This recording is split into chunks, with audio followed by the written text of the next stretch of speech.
Interesting. Yeah, there's a lot of copycats out there. There's been so many through the years, but I was actually the first person to take the device out into the field. Frank Sumption actually contacted me back in the early 2000s and told me he had this device, and I thought he had lost his mind. I didn't think there was any possibility it could be real. And we got the device and eventually did take it out into the field about a year later and realized that we actually were able to have that two-way communication. And I guess we're actually, my father and I are the ones that named it Frank's Box, for lack of a better term. We just kind of, we had nothing else to call it, so it's Frank's Box. So if you hear about a Frank's Box, I guess you kind of thank us for that one. Oh, nice. Accept no imitations, folks. Order the original Ghost Box right here. There you go. Well, it is fascinating because I've been at this about 20 years now, and my mentor, the late Lou Gentili, was an expert with EVP. And it just seems like the Ghost Box, I mean, aside from, yes, The Telephone of the Dead by Thomas Edison, it's always struck me as kind of an outgrowth of the EVP phenomenon. Yeah, and it's interesting because it's actually the reverse when you really think about it, because Edison started working on the device when, everything, when we're talking about radio in its earliest stages, that's what was happening. And that's what he was basing his premise on, is that they'd be able to use these radio waves. And then, of course, the history of it is Rod started getting the voices coming through where radio was limited. So EVP and the recording of EVP actually stemmed from Edison. True, I guess they didn't have recorders early on, so. Exactly. I kind of wonder, though, since this is Edison we're talking about, was it his idea? Or was it one of his interns and he just takes credit for it? No, it's a pretty interesting story when it comes down to it. Not a lot of people know about it if you go way back, because Edison, the whole story back behind it's pretty intriguing. But there's this unknown fact that recently came to light to me, actually. But when Edison was very young, he actually brought home a note from school to his mother and handed the note to his mother, and she read it, put it away, and said, "Mom, what did the note say?" And essentially she said, "Oh, it says that you're too smart for the school that you're going to. I'm going to go ahead and homeschool you." So, of course, he went on to do all the amazing things that he did. Controversial, but all the amazing things that he did.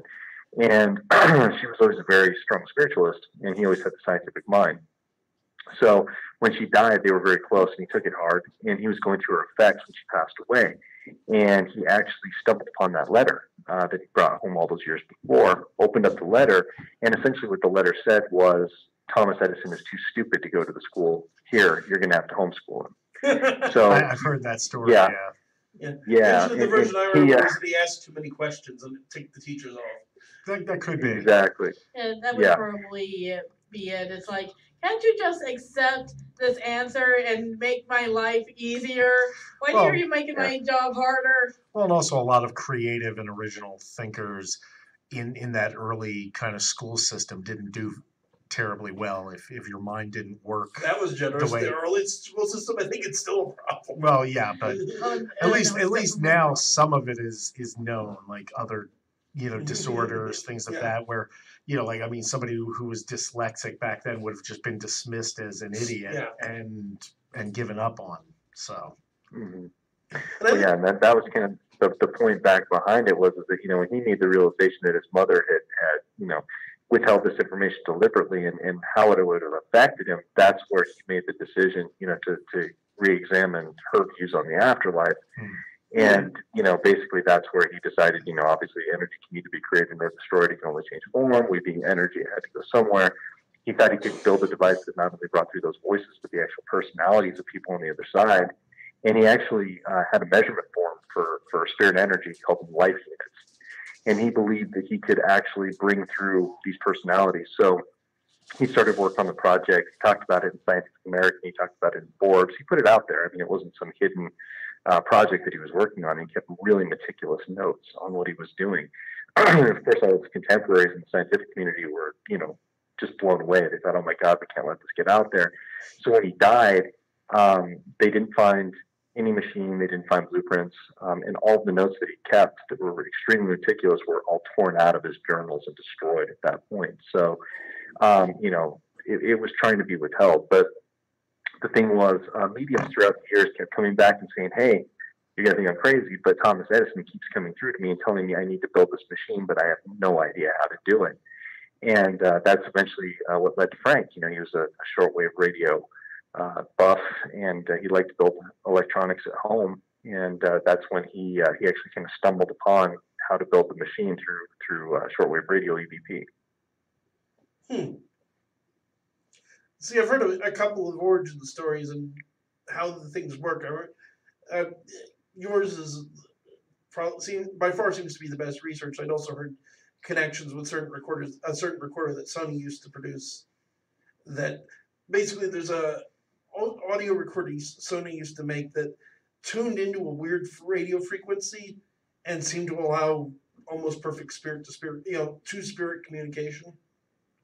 Mm-hmm. And people suggesting that might have been part of where they got this ghost box from. Yeah, which I'm curious is that you keep drawing a distinction by saying that not only their voices but their personality. Hey, what do you exactly mean by that?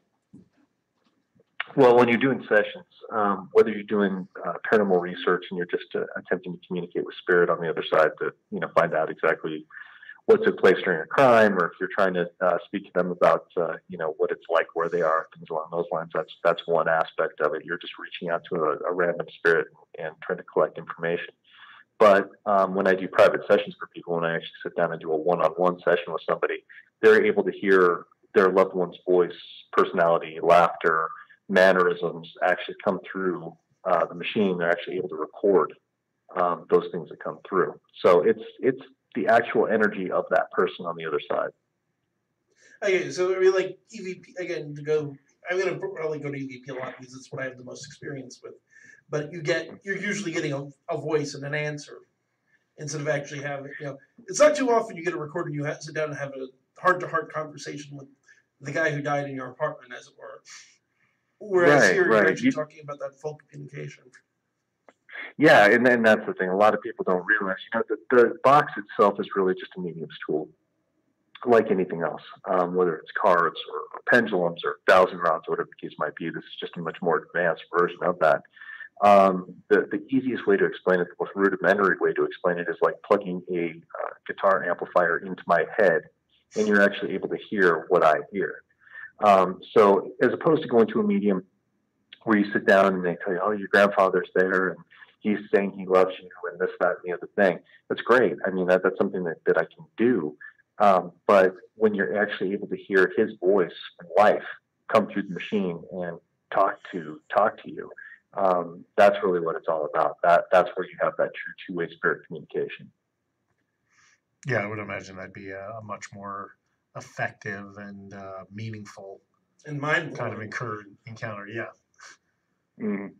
Yeah. Absolutely. And that's the craziest thing is that when you lose somebody on this side, you don't really you think that's the last time you're going to see him. You have that loss. That's I'm never going to hear that voice again. And it's so monumental. I can't even put it into words. It's so monumental when people hear that voice come through the speakers. It's life changing. And it's just an honor to be a part of it. I don't reach out to my loved ones. I don't try to bring through my friends and family who've passed. I kind of live vicariously through everybody else who does the sessions. So it's incredible to just be a part of it. I can imagine. I mean, having with your experiences, I know, and other people who do any version of this work know, it's different when you realize that it's different when you're a religious person who believes that this life is not the end, but the experience of being confronted with evidence. Absolutely. Yeah, and that's. I'm sorry. Go ahead. Kind of a certainty that even though they're dead and you're alive, this is not the end of it. You still have that connection. Yeah. I mean, I think that's the most affirming portion of it is that, I get a lot of people, a lot of varieties of people who come to my events. So I do a lot of college lecturing. I do a lot of private events. I do all sorts of different things. And with that, you get kind of a mix of people. You get the hardcore believers who think that every noise above the crack is a ghost. It has to be a ghost. It's got to be a ghost. I'm probably one of the most skeptical people in the world, believe it or not. Good. I always look for the most logical explanation first. Yeah. So to me, that's like, no, calm down. It's okay. Look for the most logical explanation first. Go past that. And then you get the people who are just kind of there to have an experience and see what happens. And then you get those really hardcore. A lot of people want to call them skeptics, but in honesty, what they are is cynics. Yeah, They're coming in there 100%. to debunk you. And I love those people. I love those. Those are my favorite people because they come in there and they've got their arms folded, their legs crossed, the body language is head down. They don't want to be there. They're going to debunk you. And those people, for some reason, whenever they come to my events, are the ones that have the most profound experience. We'll have the ghost box running during a public session, and everybody's asking questions and having experiences. And without them even saying a word, they'll hear, their grandmother call out through the machine, calling out their name. And it's amazing to watch those people's worlds just completely change in front of your eyes. It's pretty incredible. It is. I've had similar experiences. You take a skeptic into a haunted house, and the minute they see something happen, their idea of what is reality crumbles. Right. Sadly, often my experiences with it are not quite so benevolent, but there's still there's definitely some humor. Definitely, even amongst, you have skeptics and you have cynics. I think there is people that consider themselves the skeptical community that still deserve the title of skeptic, not cynic, because it's like, no, they want evidence, they just haven't found it yet. And then you have the people that have, say, I've seen a couple of people who I would agree are the cynics, that if Satan himself appeared in a puff of smoke and tap danced in front of them for 20 minutes, and then they have any questions, they'd still insist it didn't happen. Exactly. And that's a pretty common thing that happens, unfortunately. But, if somebody's open-minded enough to let themselves have an experience, it can be pretty profound. And we've just come so far in paranormal research. I've been doing this. I've literally been a paranormal researcher of some sort since I was 7 years old. Wow. And you got me beat. Because I just, I was forced into it because I was having so many experiences in the house that I grew up in that, I had the Polaroid camera and the Radio Shack tape recorder with the silver microphone. And, and this is in the days where you were considered just flat out insane. There was no, cool ghost hunting back then. You were just a lunatic. How old are you, Chris? I'm curious. 44. So we're right in the same generation. So your experience growing up with this, except for the fact that I'm not in any way a medium, is very similar to mine. Mm-hmm. So I have a question, just to get back quickly to something you said earlier. I'm curious, is there a reason why you don't, knowing that you have this available and stuff, why you choose not to reach out to like friends or loved ones that you've lost? It's a great question. I don't have a necessary answer for it. I just don't have a desire to do it. And, I feel like the work that I'm doing, the gift that I've been given, is meant to be given to other people. I just don't feel like it's almost selfish for me to use it that way. And again, I just generally don't have a desire. I feel like, I'm at peace with the majority of the people that I've lost. And if they want to communicate with me, they will come through. I don't have to reach out. Oh, okay. But it is interesting when they do, to hear that voice come through again. I have the same experience that everybody else does. It's still that shock of, oh my God, there they are. But no, I don't actively reach out. Because I know I'd be out there going after everybody. I'd be calling all kinds of people. I'd be like, eventually the spirit world would just come back and be like, shut the hell up, stop it, just stop it. It's funny you say that because that's a lot of almost the messages that I've gotten for that reason. Oh. Because, you were chosen for this reason because we know you're not going to abuse it. Yeah. But when we first started talking about this device, guys, you got to realize, talking about how old I am and how long I've been doing this. Don't think it's beyond me to think how crazy it sounds. Hey, I've got this magic radio that brings through the voices of the dead. You should check it out. I was a lunatic for a long time. I was from respected EVP researcher to absolute crazy man. It was like that fast. And it took a long time for people to actually kind of come around and see how it worked. Because I go back to I go back to the days of the reel to reel. I go back to the obviously tape recorders. I go back to all that kind of stuff, and sitting in the old abandoned house trying to ask questions. And I think you could probably relate to this. Back in the day, that the whole thing is that you were either a psychic doing psychic work or you were a researcher, one of the two, parapsychologist, whatever the case might be. And there was no crossing over. It was what it was. And I remember how many people looked at me completely crazy when I said, hey, why are you sitting in the old abandoned building, the graveyard, holding a recorder, hoping that something comes along? This just doesn't make sense to me. There's too many false positives. There's too many things.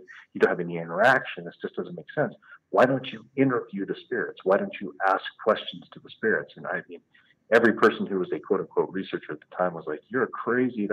You're trying to do a seance in the middle of a thing about, and they went basically off on me for wanting to do this. So, which given the history of paranormal research is silly, given it started with the mediums. You should know it. Don't cross the streets. Exactly. Don't cross the streets. Yeah. So Kevin's a Ghostbusters fan, so that reference never goes old.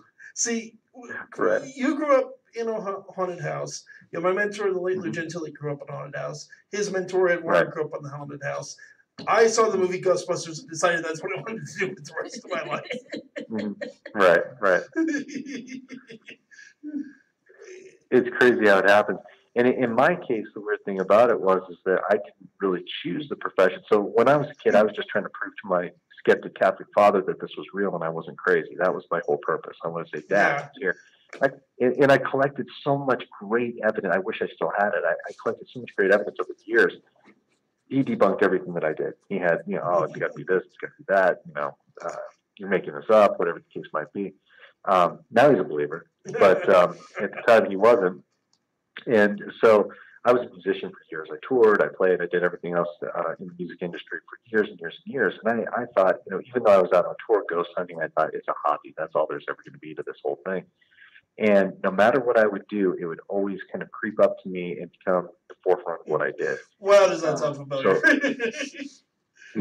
So I didn't really choose to become a quote unquote, professional paranormal investigator, professional psychic, whatever you want to call it. It chose you. It just, it chose me. I had no option in the whole thing.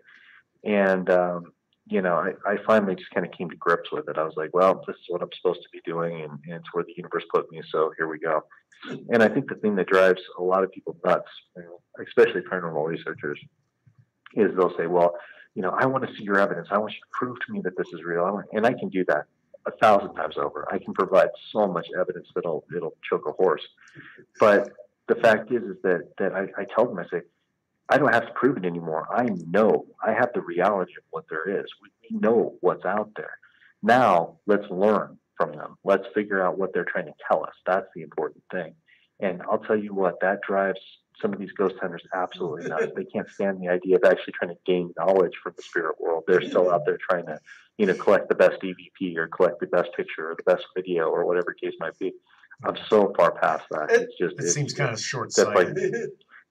Kindergarten. That's what it feels like. That's kindergarten. We're it just sounds interesting to me because there's a lot of familiar notes here. I've just gone in a slightly different direction. I know it's there too. It's like I don't need to prove it to myself anymore. I've seen enough crazy things. Yeah. Right. But I have to admit to a degree of envy from your side of things because you get to go and talk to people's lost loved ones and things like that, where I tend to be the spiritual version of pest control. Oh yeah. Nobody's calling me because they want to talk with what's in their house. They want what's in their house to go away and not come back. Yeah. You don't get to deal with like kindly old grandma's ghost that that just wants a last tender moment. I wish I could say that that's all I've dealt with, but in the paranormal research aspect of things, I've dealt with probably the nastiest of the nasty. And I don't know. I'm actually going to ask if you had any that weren't so benevolent. Oh my God, I can give you literally a million examples of all the things that have happened. I mean, if you want to talk about the Sally House, I was the first person to investigate the Sally House after sightings was there. and was burned and scratched. I was thrown down the stairs. On camera, I was literally lifted by a demonic entity in the Peabody Mansion and almost pushed out of the window. I was choked in the Lizzie Borden house by the spirit of Andrew Borden. In the middle of the night, I left a rope burn around my neck. I can go on and on and on about the negative ones. Dealt with. I do a show for YouTube and Paranormal Warehouse called the Ghostbox Chronicles. And there we go. You guys the show cross pollinate. I do YouTube. Well, this show started as YouTube actually.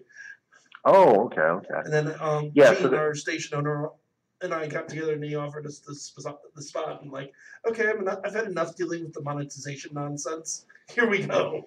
Yeah, because I'm sure you know that Google has not been kind to content creators of late. Oh yeah, absolutely true. 100% true. Yeah, I have my beef with YouTube. Don't get me wrong, believe me. But yeah, the premise of the show, I'm just making a point here. The premise of the show is kind of different than everything else that's out there. Because I did a lot of the paranormal TV. I've been on Paranormal State, Ghost Venture, and all the different junk that's been out there. And Door to the Dead, blah, blah, blah, blah, blah. But the thing is that nobody ever wants to tell the awful truth. You know, nobody who's ever been associated with these shows is that they're fake. They're terribly, terribly fake. Yeah. And to put your name on those things is a bad thing. It's the truth that everybody knows that people don't want to talk about. Because I think even most believers who love those shows know that 90% of it's fake. Well, it's like any reality show. Most of it is scripted. Well, what I find funny is when they actually go into a haunted house and ignore the real stuff to go for their stage stuff because the real stuff is too chaotic.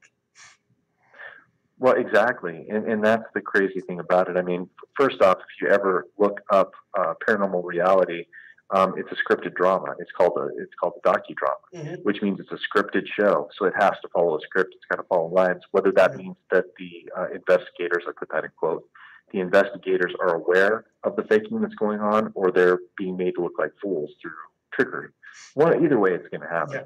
This is also why I tend to prefer shows that are specials, because I've been involved in a few of those, and those usually it's a little more legitimate because you don't have to presume. You pick a crazy case and document it. You don't need to go and produce results every week.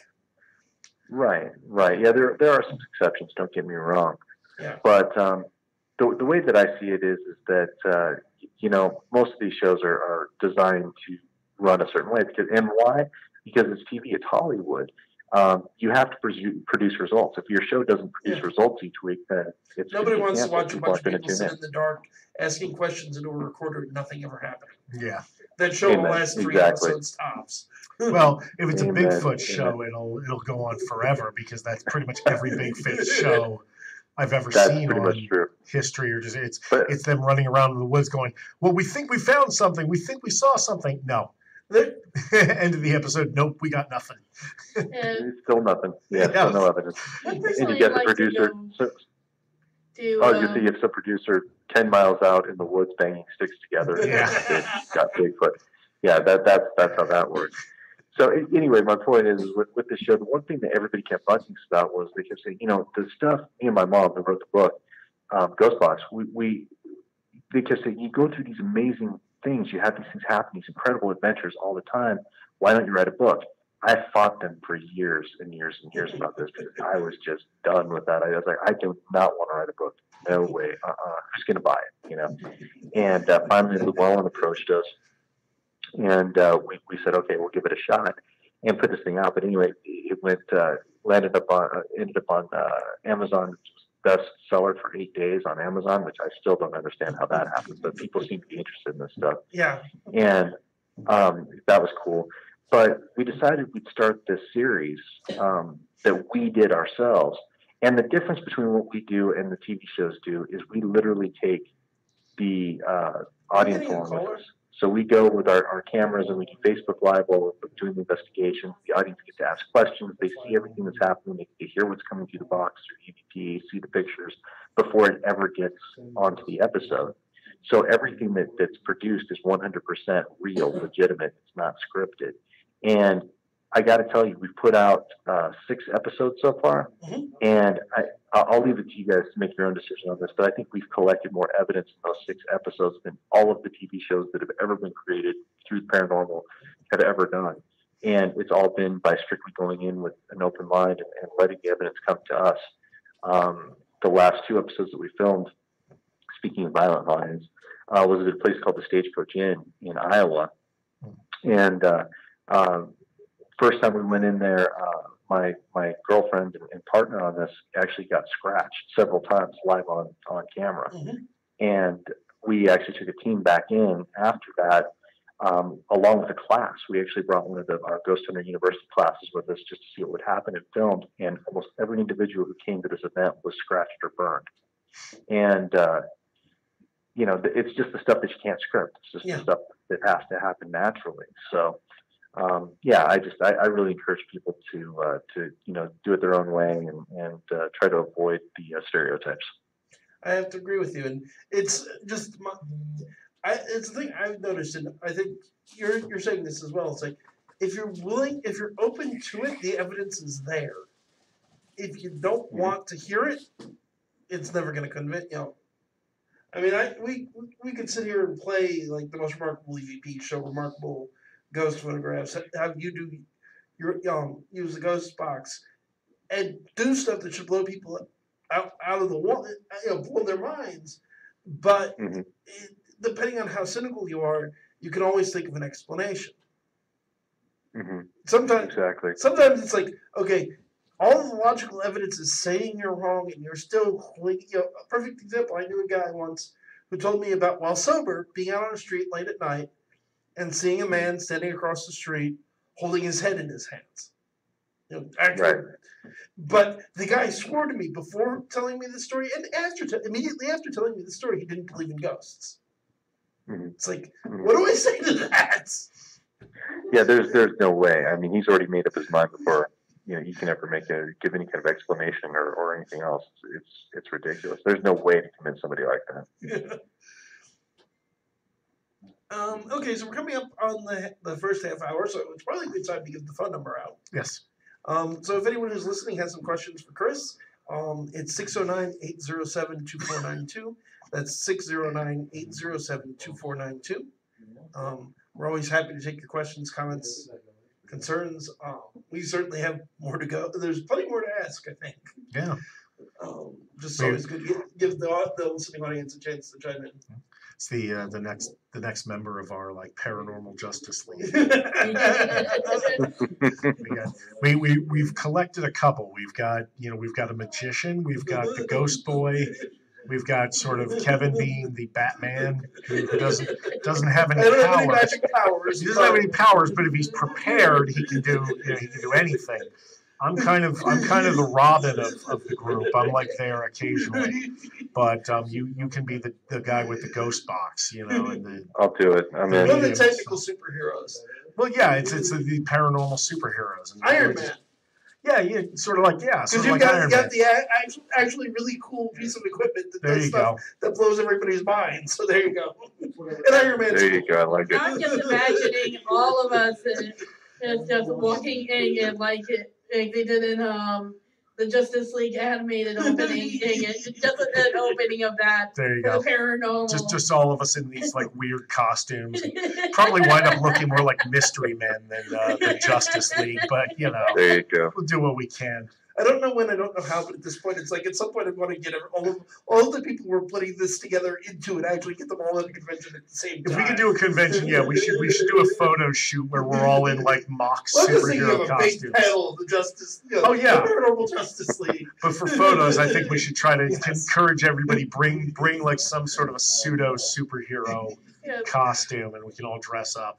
Maybe that could be a thing from Dragon Con. Yeah, there we go. That'd be an obvious choice. If you get enough, they would accept it. If you get enough noteworthy people, yeah, they would probably do that panel.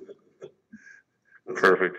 We've got an author. We've got I'm just the schemer. I'm the guy that arranges all this stuff. You know? I don't actually have any superpowers. Technically, as Kevin will tell you, I'm the resident skeptic here. I'm the guy that's never experienced anything paranormal. So my job is to ask the skeptical questions and keep Kevin honest. There you go. Well, I don't think you need to keep Kevin on as it's still good to have the different perspective. Yeah. Well, yeah, we know him, but I mean, to the like viewing or listening audience, they're not necessarily, they're sitting there wondering like, okay, why should I believe this guy? Or, you know, Right. so I kind of see myself sometimes as the like audience surrogate. I ask the questions that I think somebody watching might want to ask. There you go. Chris is absolutely right. He said it. I agree with it. Even when you believe and you've had these experiences, you have to be your own best skeptic. Yeah. But it's always good to have the external doubting Thomas, as it were, to get biblical for a minute. Well, it is that time of year, so sure. So I have an interesting question. We've talked about it already. So you've definitely had experiences of a demonic nature. Have you ever had something demonic trying to disguise itself and come through as something else? Oh yeah, many, many times. I think the most prevalent, I use this as the best example. I work with guides. That's the easiest way to put it, spirit guides. Everybody kind of knows what that is. But I actually came up with the term technicians that just came to me. The first time I used the device was these are spirit technicians. They work specifically on this project. And it was interesting because I was actually doing an event in Arizona, in Prescott, Arizona. It was kind of a Paracon that we were putting on. And we were doing an investigation of an old hotel in the basement. Got down there, and I kept hearing, we had a large group of people, I kept hearing children's voices screaming for help through the box. And anybody who knows me kind of knows the same thing, is that I'm a sucker for animals and kids. You know, that's one thing that I can't stand, is to see anybody in pain. So I kept hearing these children come through, and my technician kept telling me, that's not a child. Those are not children. Stop. It's not children. And I said, no, I'm going to push through. And I usually always listen. This time I didn't. So needless to say, at the end, things got a little bit crazy, and we wrapped up. And I went back upstairs, and I turned the device on in the upstairs area. And I was angry at my technician. I said, why would you let me come through and help those kids? I don't understand what's going on here.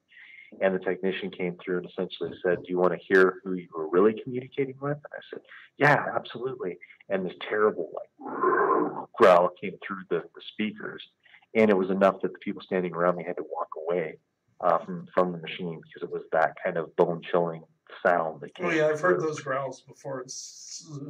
And yeah, it hit me hard. And then my technician basically said, don't question me, don't question us. I'm on the top of the mountain. I see things that you don't see. You have to trust me. And from that point forward, I said, yep, from now on, I'm going to have to make sure that I listen. Yeah, I would agree. I would agree completely with your guide on that. I know of cases, I've even run into a case or two. There are certain types of demonic entities that really like playing the little kid card. And I can think of one off the top of my head that's very famous for the doll. That evil doll. We're talking about the doll again. Are you surprised? Yeah. It is by far probably the most famous recent example of this, but there are many, many more. I know of a site in Pennsylvania, my home state, that all sorts of horrible demonic activity. And one of the first signs when things are jumping is you'll hear, not screaming, you'll hear little children laughing just around sunset. Definitely. It's like, there ain't nothing like a little child about that place. That's right. And they're adamant about it. If you're not careful, you'll get drawn in. You'll get suckered into that. Once you put your energy into that, it's hard to get back out. So it's probably an obvious question you get asked all the time, but I still think it's worth asking. What's the most interesting experience you've had using the box? Oh, yeah, that's a $1 million question. I've had so many. I think the one that really always stands out to me, I was doing college. I was lecturing at a college in Nebraska, and it was a Christian college that was there. And surprised they have you, actually.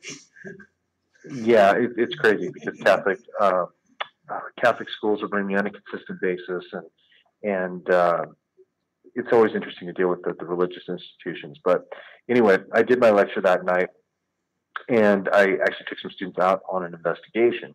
And when you take students out, you again get the skeptics, the believers. Mm-hmm. And we ended up in a girls' housing, kind of a dorm situation. Mm-hmm. And doing a session in the middle of the hallway, and had some interesting things that came through.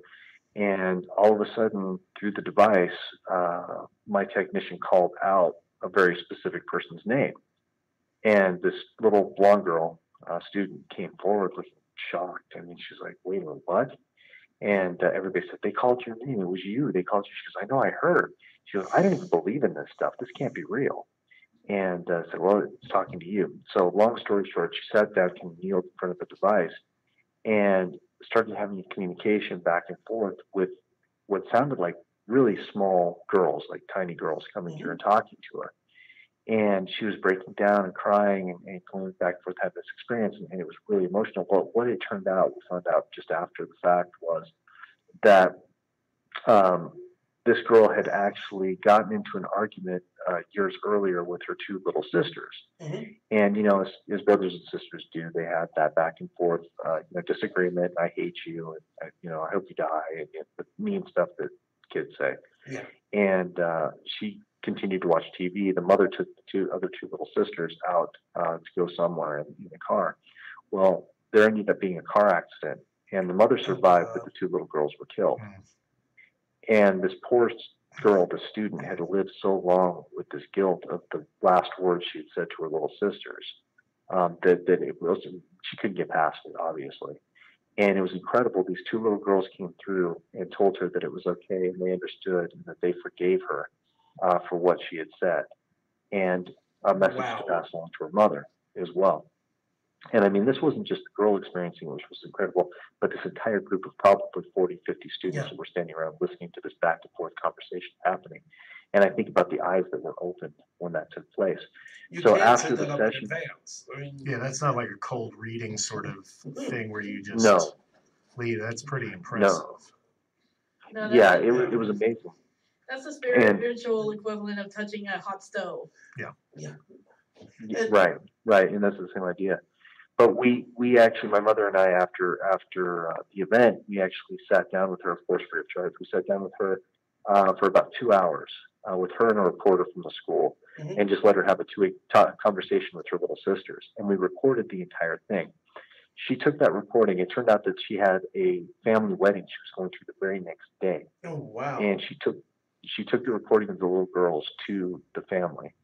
And all of a sudden, I started receiving emails, cards, flowers, letters, all of these sorts of amazing things started coming to my house, because it really gave this the whole family had closure. The mother, everybody, they forgave the mother, they forgave the sister, they forgave everybody. And it was really incredible. So to me, that was the most monumental experience that I think I've ever had. That was incredible. But just to show you the skepticism, the nasty part of it, there was another student who was the part of their school newspaper that picked up on the story and turned it into another story that said that demons were doing this, that it was demons that came through and created so much hate that they called my agent and caused all sorts of issues with my college agent. That's horrible. Because they said that Satan had come through and done this. And I tell people that, you get a lot of religious people that say, oh, you're just talking to demons. It's a terrible, terrible thing. You're just talking to these evil creatures. And I say, these are the damn nicest demons I've ever met. It's amazing, they get these amazing messages and tell them they're sorry and there's healing, and they tell them they love them, they're with them and watching them. Yeah, that sounds like an evil demonic message. Yeah. It's a better class of demons. So that's actually almost exactly the point I was going to make, because I'm a Christian myself, and everyone in this kind of forgets those people. It's all demons, it's all Satan. It's all, anything paranormal has to be evil. It can't be human spirits you're talking to. It's angels, either fallen or holy. And it's like, the Bible says, you know a tree by its fruit. You using this device helped an entire family gain closure. Who in their right mind thinks that's evil? That's my point. I mean, it's almost mind blowing. It makes no sense. Uh, I'll tell you who in the wrong mind believes that. It's somebody who is completely ignoring that fact for this teeny tiny little thing that you got a result. Mm-hmm. Well, it's that narrow view of the Bible and any sort of spirituality. But the Bible doesn't even say that it's all demonic. Exactly. No, but half of the people that go around, thumping the Bible don't know what it says. Haven't read it enough to actually get all of it because they're always misquoting or they're always out of context. They're cherry picking certain lines and ignoring others. I always love the example you point out with the person who got a tattoo of what people think is the line in Leviticus about homosexuality is evil, and it's specifically homosexuality has been an abomination. But on the same page in most Bibles, Leviticus also says don't get tattoos. Yep. Right. And it's just, and again, I love I'm paranormal pest control, so I've had a few experiences along those lines, but nothing that dramatic. And I have to be honest, there's a degree of jealousy of the fact. You get that. I get the woman who committed suicide because she couldn't deal with what was happening in her house. Can we switch jobs here? There you go. Not that I really want to, because I feel the same way that I'm doing. Despite the fact I got my interest started with a movie, I'm in this because I'm supposed to be in this. I'm doing what I'm supposed to be doing. But there are those days where it's like, can I talk to an angel for once? There you go. Which actually is a good lead into a question I had. You were mentioning your spirit guides or spirit technicians. Can you tell a little more about that? Because I'm interested in that. Like, did they present themselves to you? Did you happen upon them? Are they ghosts of people you knew, or what? How did that all start? I'm glad you asked that question. It's actually pretty fascinating. I think how to lead this thing because I've had so many developments lately, which are really cool. So the first time I used the device was actually at the Sally House in Ashton, Kansas, and we had basically set up the device in the nursery, and we were getting ready to leave. And as we're getting ready to leave, I'm standing there with my skeptical father, and I was just basically standing there trying to tell the spirits, hey, this guy Frank built this thing, try to talk through it. I was rambling. Realized nobody had ever used it before. And then it's almost like I got this download that hit me. And I just, out of nowhere, said, technicians assist. And we started walking out of the room. And about 10 seconds later, we heard the volume turn all the way up, which was just white noise blaring static behind it. And right behind that, we actually heard a male voice that came through and clearly said, Sally, listen. And right after that, we heard the voice of the little girl that we captured dozens of times on open air EVP come through and start to communicate back and forth with this entity, guide, technician, whatever you want to call him. So that was our first interaction that we had. And I thought, in my mind, I'd always thought that, these guides who, by the way, are very much interdimensional, as to your question, a lot of people think, well, there are people who've lived and died, or they're angels, or they're this and that. Most of the technicians that I've dealt with are either people who have lived and died, or have never existed on a physical plane. They've always been an energy plane in an interdimensional sense. So we deal with these, what a lot of people consider to be extraterrestrial, interdimensional beings on the other side that work on this project. I don't know, personally, I kind of call it positive extra-dimensional, never walk the world in physical form. I call that an angel. Yeah, absolutely. And, they go by different names, but they always call themselves technicians. And I've dealt with dozens of the years. I've dealt with spirits of people who passed away that have come through and actually led me to their living family. Right now, the lead technician that I work with is actually my girlfriend Garcia's deceased father, Oscar Garcia. Oh, wow. And he comes through and has consistent conversations with Dee and the rest of the family on a consistent basis, live on air sometimes, which is amazing. But I always trust my technicians. Like I said, I learned my lesson a long time ago that they know better than I do. And again, what's interesting is that I would really kind of, people who know me know I don't necessarily get too involved with group paranormal and group psychic work anymore, because it's really become a huge competition, which I'm sure you guys have dealt with. It's not about the research of the work anymore. It's about the politics. it's the politics and which is the best property, and this is mine, and we all know the drama that goes along with that. It's idiotic, childish. Like every other profession. That's why one of my cardinal rules of the show is unless I know them and have something nice to say, I will not comment on specific groups on the show because I don't want to get involved in that nonsense. If I know somebody, like I've worked with John Zaffis, who's pretty well known, I'll say talk about him because I have nice things to say about the man. I'll talk about Chris versus Caesar, who we had on last week, because I have nice things to say about the guy. After this interview, honestly, I'll have nice things to say about you because you. Good. I'll be honest. Whenever I've been I've been in paranormal radio for over 10 years.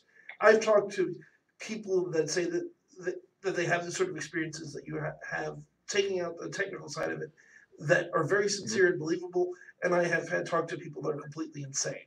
And the first time I started looking through your book a little, like, I've been lucky with the news show that I haven't had anybody that I thought was nuts so far. And I'm like, whenever I see somebody who has this communication gift like you do, it's like, did I finally hit the nut? And it's like, no, you're actually good. I'm very impressed with what you have to say. Oh, thank you. Yes, I do definitely appreciate it. I'm actually curious what kind of readings you would get from that one in church. I want to say in St. Louis.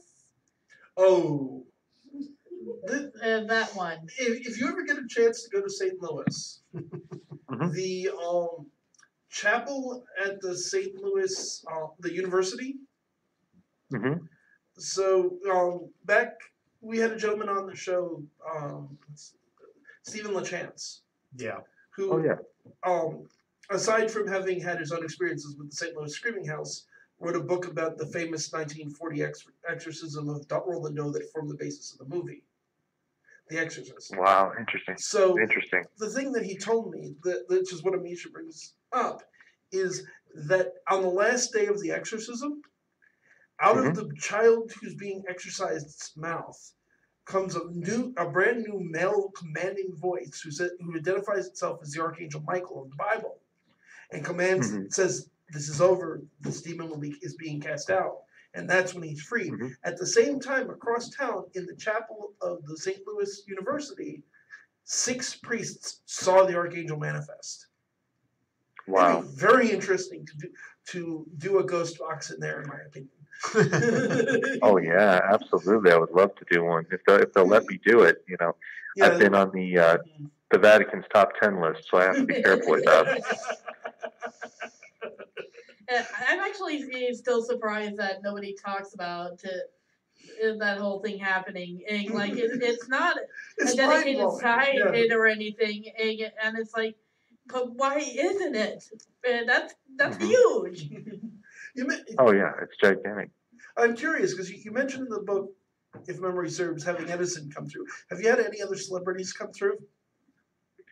Yeah, several. It's interesting because we have a lot of people who come through and they want to, usually when people start doing their sessions, they want to speak to their relatives. And that's fairly normal. And then sometimes people will expand into, wanting to speak to their guides. And I've had several people who've actually come back and said, well, now I want to try to talk to a celebrity on the other side. And I'm like, I can't guarantee that we're going to bring anybody through. Doesn't mean I want to talk to you. Yeah.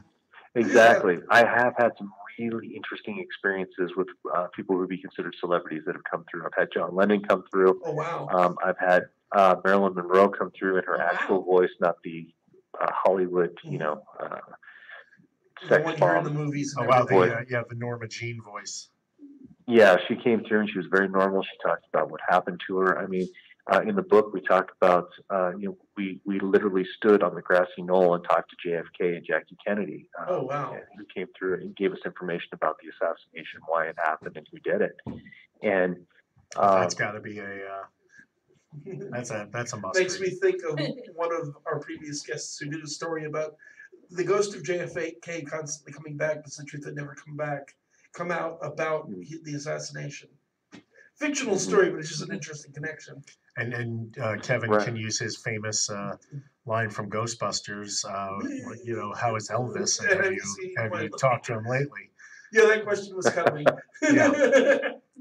Well, because we have a guest coming later that's like wrote what, like Ghosts of Country Music, and was going to do rock and roll.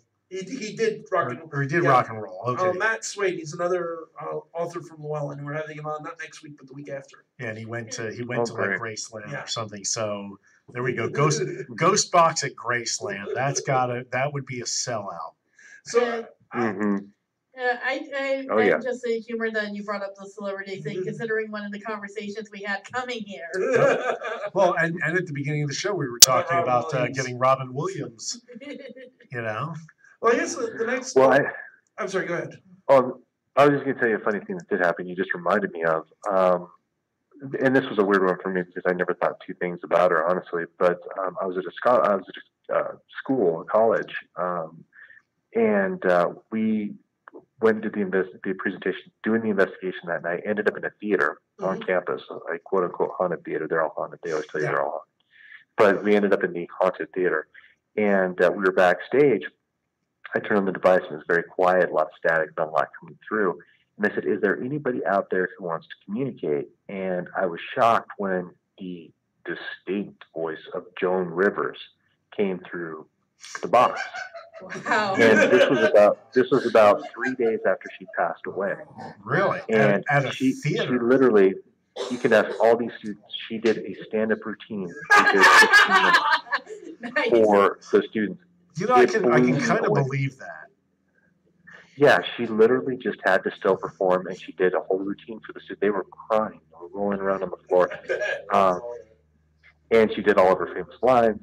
It was pretty incredible. It was really cool. But oh my God. When Michael Jackson passed away, he came through almost immediately. And I wasn't even reaching out for these people; they were just kind of coming through. But there we go. Yeah, it's cool stuff. It really is cool stuff. Of course, you know why theaters are always haunted, right? Oh, something to I'm afraid to ask. No, because so many actors die on stage. Oh, but it's true. Yeah, it actually is. I know it is true. The theater where I grew up actually is legitimately haunted. I've talked to people who've worked there, and I've talked to a couple other people there. And funny story is one of during the final dress rehearsal for every show they do, they'll hear footsteps come down the aisle, walk into one of the rows, and hear the seat go down every single time. You got a ghost who's a fan of there's the live other theater. A famous direct because it's somewhat gone. It's past its heyday, but when it was still a bigger thing, it was very popular for a lot of famous actors and directors and things like that. But when a famous one was there, he told the guy he'd never, he'd see to it. The guy never worked again. The guy went to New York Central Park, set himself on fire, and people could hear him screaming in the lights booth when he did it. Wow, wow. It's interesting that how much tragedy is associated with theater. Yeah. There's always, someone at least one who's, fallen to their death or crushed by a sandbag, or there's always some kind of story that goes along with these old theaters. Well, because there's so many things that can go wrong in a place like that. There's so many things that are suspended from the ceiling. Yeah, huge you've got very emotional people who most actors are very kind of deeply insecure, despite how they present themselves, and so you've got the potential for all kinds of drama and stuff. I actually have been in theater all through high school and into college, and did community theater, so I'm kind of familiar with. Okay, so we're coming up on the end of the hour, so there's a couple of things I want to get through. Yes. First, just in case anybody has some questions, now's your last chance for Chris. Although, if Chris is willing, I'd love to have him on again sometime in the near future. Definitely. But you can call in 609-807-2492, 609-807-2492. I had some people message me while we were talking. They said that they were calling in and that nobody answered. They were just put it. Nobody answered my call. Do you know anything about that? You know what? Is it not working again? No, put the microphone up. Yeah, we have our producers going to answer. So last week we had issues. We had technical issues with trying to have a caller call in and at the same time as the person who was our guest. So we were waiting until we were told to actually put the number up before we could get answered. And additionally, it was also mentioned in the chat portion of the. Okay. If you have any questions, to type them in, we can still get them addressed. Okay, so folks, if you've been trying to call, as Chris had mentioned, I do apologize. That would be what's been going on with that. I do want to ask Chris a couple of, at least one final question, well, two final questions, one of which is standard. But the first one would be, are ghost boxes still available if somebody out there is dying to buy one? Oh, there's a million of these knockoffs out there. You can get apps. You can get. I'm thinking more of the originals. Yeah, the originals. That's a tough thing. I'm sitting here right now. I've got. I have Ghost Box number 1, obviously, which is the Frank's Box number 1, 2, 3, and 4. All in my possession, as well as the first video box. Several of the different designs that Frank actually gave me over the years, but. Things I tell people, and it's an unpopular thing to tell people. They get mad when you say it, but it's a medium's tool. You really should be a true psychic medium. If you're going to use this kind of device, you should know how to ground yourself. You should know how to clear yourself. You should know how to protect the people that you're doing sessions for. Because if you're using the device as a Ouija board, it's a really bad idea. Those dark entities, as I'm sure you know, will find any way they can to manipulate you, and they'll come through. They'll tell you anything you want to hear, up to the point that they gain control, and then they're almost impossible to get rid of. Every time it pops up, Kevin gets tagged in the meme. Do you want demons? Because that's how you get demons. Yeah. See, I personally want to track one of these down because while I don't consider myself a medium, I do know protection and things of that nature. Just because you don't go into a violent house if you don't know how to do those things, or at least not if you want to have a long, happy life. I was going to say, I wonder how well if somebody printed up and sold in a book the schematics of how to make one. Well, it sounds like that could be incredibly dangerous. Chris has just got into one that's a bad idea. True. Yeah, let's have hundreds of people out there using these. Yeah, but keep in mind that they have to follow through enough to build it. Yeah, and it's interesting because Frank actually, when Frank actually did the design, he actually published all the schematics online, gave them to everybody, and basically said, "Go for it. If you can build it, do it." And so far, nobody has copied his design. And it's such a basic thing. But he was a physical medium. He was able to tune the device. That's why it works. Gotcha. So my next question, which is the standard one for all of our guests, do you have any speaking engagements, any projects coming up, anything you'd like to give a shout out to? Also, of course, please give the name of your YouTube channel again so that people can go check that out. Yeah. Yeah, absolutely. I would go ahead and say, if you want to check me out, best thing to do is go to ChristianPsychic.com. That's got all of my information on it, where I'm going to be, the book. You can book a reading with me and Dee and my mom.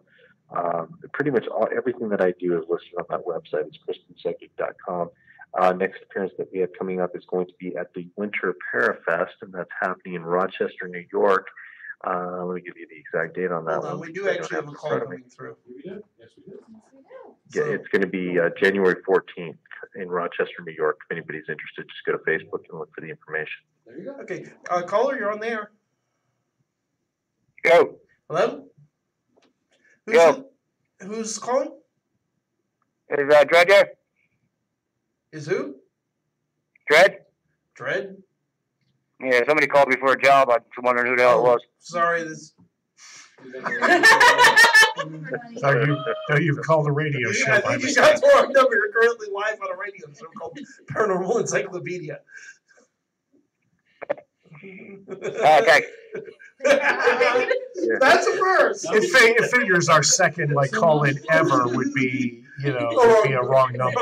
Actually, we have something on. Maybe he was trying to tap into my psychic ability to help him out with getting a job. Hey, there you go. Beth, what were you saying? We do actually have somebody on the main chat, by a Clancy Harrington. Please tell Chris that Clancy is listening and he hopes he has a Titanic experience. Some kind of. It sounds like there's a story there. I'm curious about this story. Yes, there is a story behind that one. I actually share a past life with Clancy and several other people on the Titanic. We actually had a past life, and we were able to pull that all together. through the box and some other means, and were able to figure out exactly who everyone was and pull through the names of who we were at that time. Oh wow! This is it's like, okay, we definitely have to have you on again in the future. So what was Leonardo DiCaprio really like? He was a jerk. Yeah, it figures. But that brings us to the end of the hour. Chris, I want to thank you for coming on. Yes. I'll remind you all, it's Ghost Box, Voices from Spirits, ETs, Shadow People, and Other Astral Beings by Chris and Paulette Moon. It's a great book. I highly recommend checking it out. But Chris, have a good night. Thank you guys for having me on. Our pleasure. Yeah, absolutely. Talk to you soon. Bye, guys. Good night. Hi, Chris. Okay, so on that, I think I'm going to take a quick bathroom break. Quick break. Yeah. We have another caller Okay. on the line. There we go. We have Put another them through. caller. Let's see if they got. Hello, you're on the air. Hello, hey, it's Clancy in Iowa. Oh, hi, Clancy. Of course, we just disconnected with Chris. Nancy.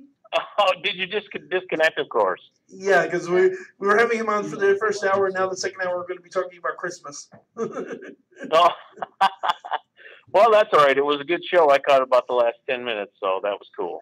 Thank you. Thank you for being officially our second on-purpose caller. Yeah, I heard the last guy who said, "Oh, somebody called me up for a job, man. That was kind of, I didn't know what's up." I love that. That was just fabulous. You should have offered the guy a job at answering the phones. What the hell?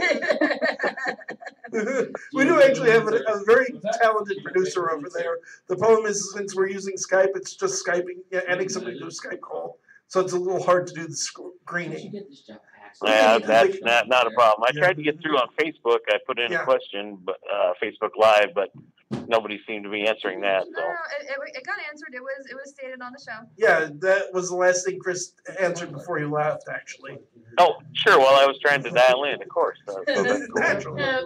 But luckily, eventually we'll have this up on our YouTube channel, Paranormal Encyclopedia, as soon as I figure out how to get all the videos and put them on. As soon as YouTube's willing to cooperate with us. Facebook's the problem. Is actually the problem. Facebook's the problem. We pretty much solved the Facebook problem. Yeah. No, she's still having the same problem. Facebook is always the problem. That's the deal there. Are you having hosting problems? We'll talk about it after. Yeah, no doubt. Well, this is my first time listening to your show because I got the link off of Chris's Facebook page, and I enjoyed it very much. Thank you very much. We're every Thursday, 6:30 to 8:30. If you want to give us a shot again sometime. Yeah, that's I will. I got the app downloaded now, and so I'll be tuning back in to hear what you have to say. Wonderful. Thank you so much, and have a good evening. All right. Have a good night, guys. Night. Yeah. Okay. Bye-bye. Bye-bye. Okay, everybody. So yes, our second actual proper caller. Yay! Yay! We win. By far the funniest accidental call we've had yet. Yeah, the phone. Because we've had a few more. We've had people try to call Gene, for example. But that's the first, completely random. They just got the number wrong. It has to be either somebody's trolling us or they got the number wrong. Yeah. Probably the number wrong because the guy was like, no nonsense. Like, what? Yeah. What is this? Okay, thanks. Of all the things to get wrong, it's like you're live on the radio to potentially thousands of people. Just know you called the wrong number for a job. Yeah. Or, no, somebody called him for a job. I think is what he said. He was calling them back. I'm not sure what that issue was. Yeah, he probably maybe reversed a couple numbers or something. Or his voicemail was garbled. So at any rate, our topic for the second hour tonight, we were going to do this. We wanted to do this near Christmas, but unfortunately, next week we're going to have Chuck Lemon on, who's a Reiki practitioner. He's actually going to come in and bring his crystal singing bowls with him. So we didn't really want to tell him, okay, you need to go sit in the corner now when we do the Christmas thing. Yep. Well, in the spirit of, I wanted to give you guys these on air. I got stuff for all of us. Here we go. This is for you because you're the grouchy bear. Aww. Yay! And Amisha, I got the penguin, and he dance. He's a penguin. I knew he kept Brian around for a reason. There we go. And Santa Claus. For me, I brought Santa so that he could be represented here on the Christmas show. Just gonna set these guys up for for your viewing pleasure. So the producer got coal, everybody. Nope, she got coal. She got nothing. I like the other one's got to be for Beth. You're mean. No, I got Beth Slim Jims. I'm kidding. But so when I first started doing YouTube, over 2 years ago now, for the Christmas special, I did why we celebrate Christmas on December 25th, which is going to be part of tonight. We'll also talk about Santa Claus and where he comes from, and where some of the other Christmas traditions come from. So here's the thing, and I'm going to reveal the great secret that everyone out there already knows. A lot of Christmas traditions are based on pagan religion. Yep. Show me your lack of shock. And this is kind of why I did this on YouTube first, and now we're doing it here, is every year I get these extended Facebook posts informing me of how Christmas trees and holly and mistletoe and wreaths and Yule logs are all pagan in origin.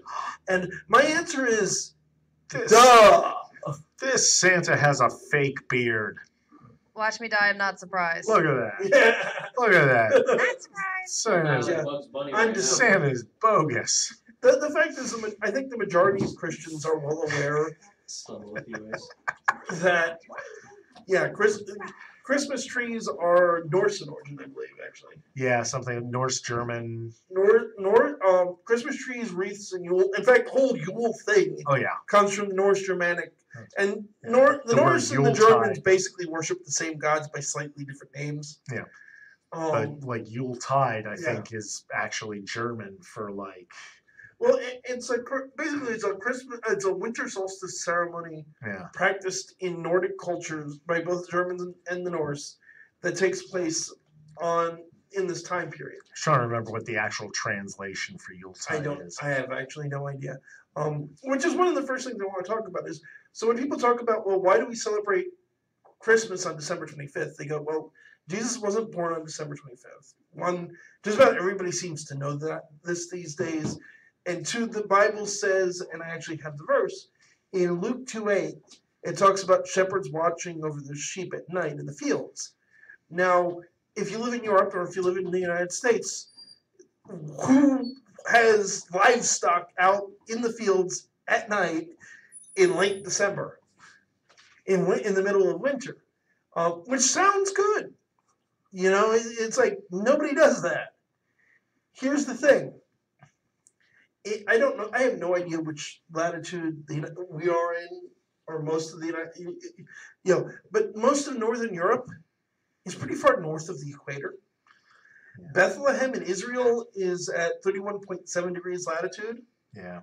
It's a lot warmer there. I think if you look on like one of those maps that's actually correct, North America, a lot of North America lines up with like Spain and that region of Europe. I was reading that. Well, Spain's closer towards the Mediterranean Sea. Yeah.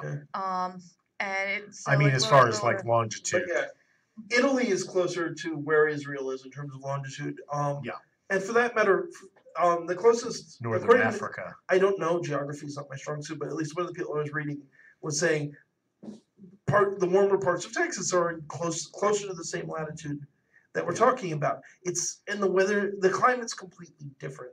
We know that yes, the reality is in the desert, like much of Israel is, it gets very, very cold at night.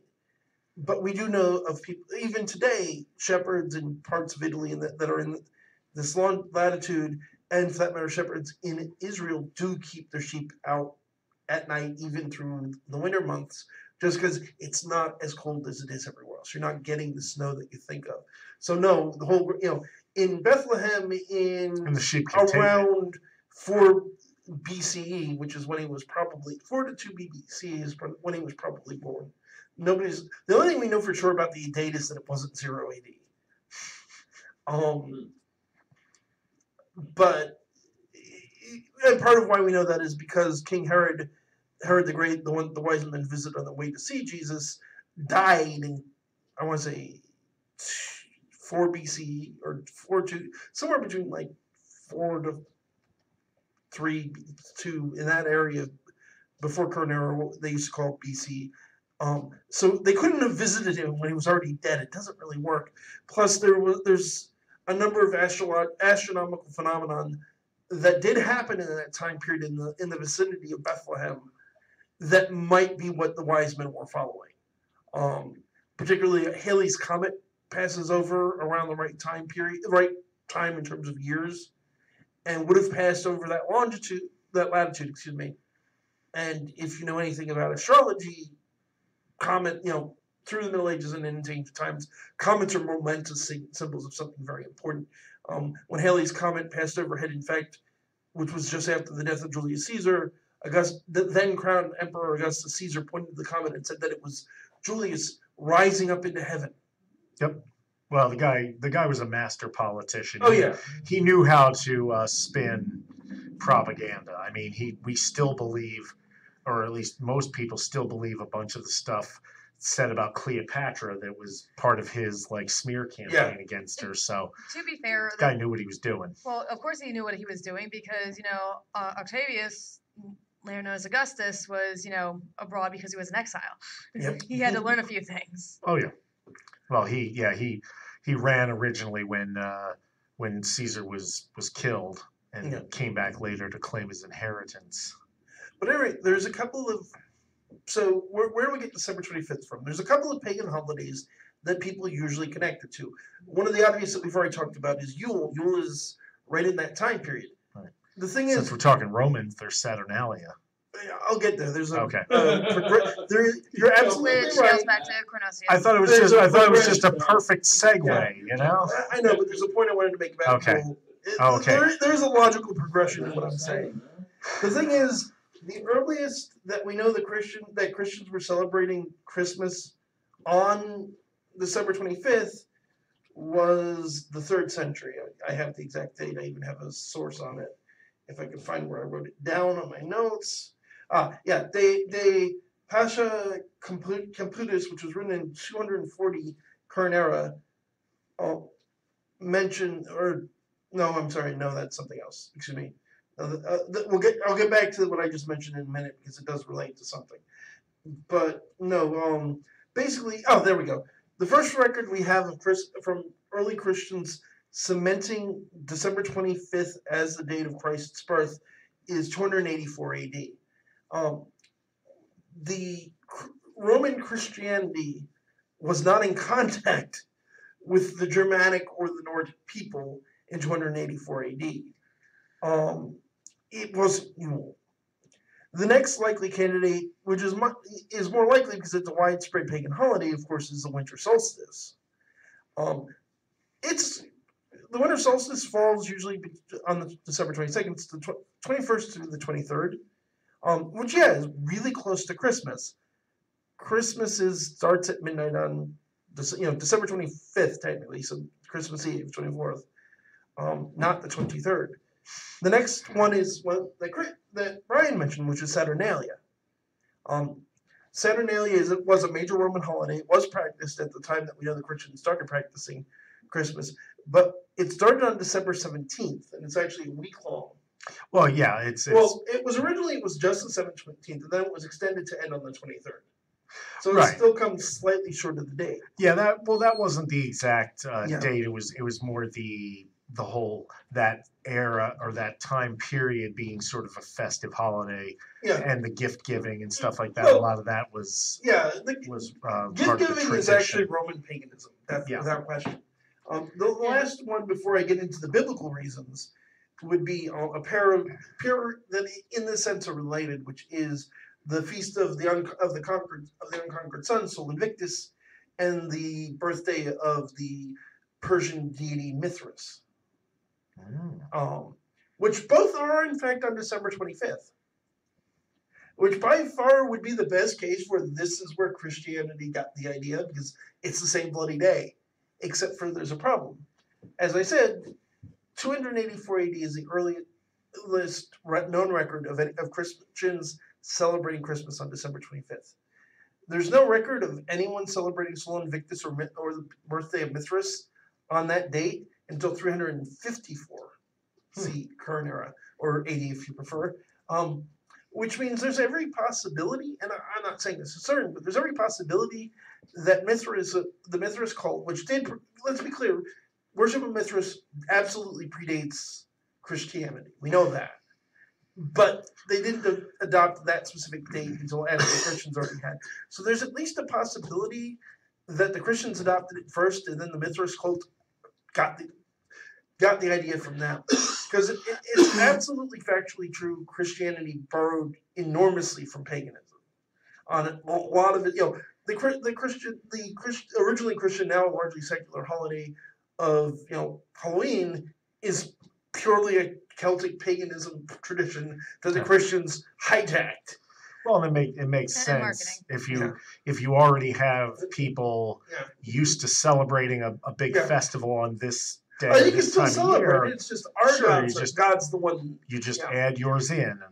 Yeah, because in certain areas it was allowed to be inclusive. However, and I understand what you have is what's documented and what's written. Yeah. Something I will point out, it's only because I was actually looking into, I found an article not that long ago about genetics in Egypt of certain mummies and whatnot, and how there were actually individuals who, at a time where it wasn't even thought possible that, I forget what the exact time frame was, but it was like essentially in the BC era or whatever the BCE is what they call it. Before current era and before current era. The BCE era. And essentially they were people that were essentially Nordic peoples. Who essentially had no business, according to what current history states, being down. So, as far as there being no contact with the Germanics, well, the Romans absolutely had contact with the Germanic people. There's no denying that. Oh, they fought them many times. Yeah. And they also recruited them to do their own battles. However, the Praetorians were a lot of times Germans. 3rd century Christianity specifically is what I'm talking about in their contact. And so let me back up a second and clarify. The form of Christianity being practiced in Rome in the 3rd century was underground because it was still illegal. They had very little, if any, contact with the Germanic people. They may have had some contact, but not to the point that they're likely to have adopted a German holiday. As a good majority of them, just in general, of them would have been commoners such as merchants, farm folk, things like that. They probably would have had a decent amount with other travelers along the road and things like that. They could have gone to the frontier just because most of those documentations came from higher ranks, nobles, scholars, even the emperor, pope, what have you. Not pope, but you know what I mean. At that time, there's a bit of a skew that's favoring, and I understand favoring what is written. Yeah. But it's entirely possible that there's other things that you have a point. I'll definitely concede there's a point there. Though there's the whole other part of this I'm going to get into in a minute. But the general idea is that they just adopted the date of Yule to make it easier to convert the pagans into the state religion that was now Christianity under Emperor Constantine. That's definitely not true because, one, it wasn't the state religion at the time. And two, it went back and forth for a while before. And here's the other thing that's interesting. I keep specifying Roman Christianity because there are Christians we know had contact with the Norse and Germanic people at the time, which would be it's a whole other thing into itself to do an episode on. But the sect of Christianity known as Gnosticism was active in that area. But Gnostics have a whole different take on this whole thing. Yeah. But I was thinking, because Christians, when they weren't popular and underground, that actually would have been a pretty good reason for them to go further toward, the frontier, where the Romans sort of grip on everything is a little lighter. But there would have been the sect that did that was largely different. I mean, specifically when I say Roman Christianity, I don't even mean Roman Catholicism, because Catholicism doesn't really exist as an independent thing until the 11th century. Additionally, even politically or just socially speaking, because let's face it, they put it on what the current celebrations at that time would have been, especially within Rome, which Saturnalius, as we had mentioned, if it was on any of the days during the main festival, according to the rough dates that we have, that would have caused a complete crap storm. But to be fair, so having it close enough, but not exactly on those dates, would have been a little friendlier to anybody who was still resistant. Well, then there's the whole other case that I think now is a good time to get into. Of, well, why if you're going to pick another, there are other important pagan holidays and other holidays that were important to the German pagans, and for the matter the Roman pagans. And the question then becomes, well, again, why December 25th? Why specifically this date? And here's the question: when everybody starts asking questions about why December 25th is the date, they start looking at pagan holidays on December 25th, which logically makes sense. The date we're looking for to get this started isn't in December. It's in June. Specifically June 24th. Why June 24th? Because there's a very important figure that, unlike Christianity, even most atheists, or Christ himself, most atheists will agree that John the Baptist is a historical figure. Well, when was John the Baptist born? Well, we find a mention of when in Luke 1:26. Luke 1:5. We'll come back to 26 in a minute, which mentions that Zacharias, who was the father of John the Baptist, is visited, just like Mary. It's very famous that Mary was visited by an angel to be told she would carry Jesus. The same is true of Zacharias, the father of John the Baptist. He was told that he would carry John the Baptist, which is particularly important because his wife was supposed to be at the age where she was barren. Now, Luke 1:5 talks about him serving one of the 24 courses of Jewish festivals, specifically the course of Abias, which is the 8th of the 24. NEH 1217 talks about in greater detail. So, and he's told that his wife is now pregnant, will become pregnant with John the Baptist, and then the Bible says that he's conceived a few days later. Now we know from other texts that the destruction of Jerusalem fits with the first course of these 24, and that would happen in the 9th day of the Jewish month of Aviv, which would put up the Feast of Abias somewhere between September 22nd and October 8th. So if it happened just afterwards, September, October is probably a reasonable time for John the Baptist to have been born, or to have been conceived. So if you add 9 months to that, you come up with June. In fact, in Catholic tradition, the birth of John the Baptist was June 24th. Now, why this is important is that from Luke 1:24 to 27 and 36, we know that Elizabeth, who's the mother of John the Baptist, was 6 months pregnant with John the Baptist when she went to visit Mary, and that's when the Annunciation happens for Mary.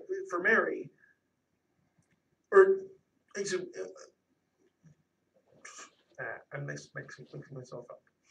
This is why I now see why you don't use notes. Yes, but basically, we know from Scripture, Luke, the ones in Luke I just cited, that she was 6. Basically, John the Baptist is 6 months older than Jesus. When you add dates together, that gives you June 24th as the birthday. 6 months later is December 25th.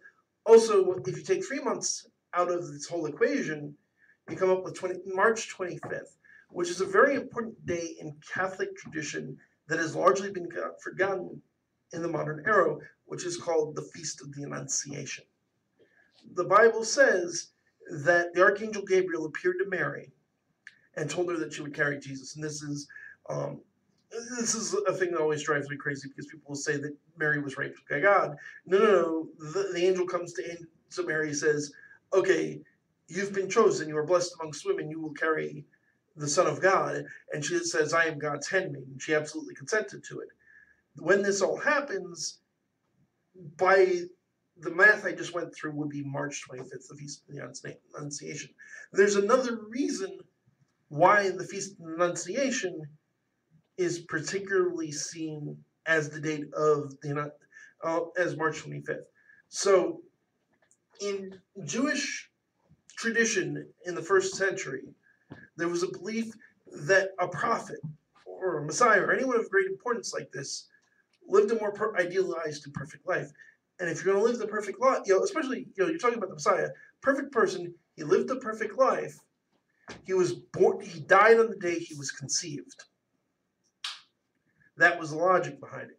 So this book I mentioned earlier, because I mixed it up, De Pascha Compendus, from 248 current era AD, says that Christ died on March the 25th.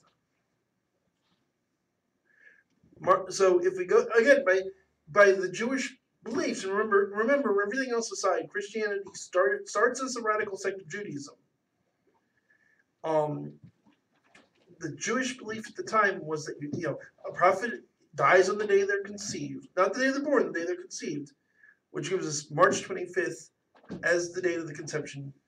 25th plus March 25th plus 9 months, give or take, you're winding up at December 25th. When you particularly add into that, for that matter, the Orthodox Church. So the Roman Catholic Church, Christmas is December 25th. Eastern Orthodox Church, which keeps some of the best records in Christianity, quite honestly, disagrees by a month. Orthodox Christmas is January 6th. And why is it different? Different calendars. Does anything I've just gone through, any of the notes I've made, any of the Bible verses I've just given, any of the historical sources I cite, prove that Jesus was born on December 25th? Absolutely not. Nor am I going to claim that it does. I can't, I don't have a TARDIS, so I can't go back 2,000 years and figure out when he was really born, as much as I might like to. And I can, and it's probably a topic better suited to another day, give you evidence for that Jesus was a historical figure, because that's recently also come into debate. But I'm not going to do that tonight in particular. Besides the fact there's more Christmas stuff to talk about, I want to do a little more research to make sure I have all my sources straightened out.